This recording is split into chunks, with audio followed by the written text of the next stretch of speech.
Hello everyone and welcome back to another tutorial for the Angry Birds game. In this video, I'm going to show you how you can change your username. So let's get started right away.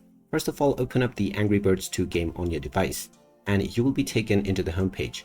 Now, if you wish to change your username, just tap on your current username at the top section.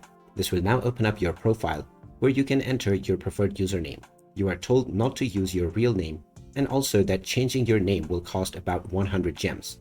If you don't have enough gems, then you can tap on your current gem from the homepage, and then within daily deals, you can watch a small ad to claim a few gems. Once you have enough gems, you can go back to your username section and then enter your preferred username right away.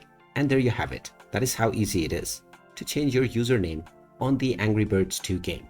If you find this video helpful, don't forget to hit that like button and subscribe to our channel for more useful tips and tutorials. Thanks for watching, and I'll see you again in the next one.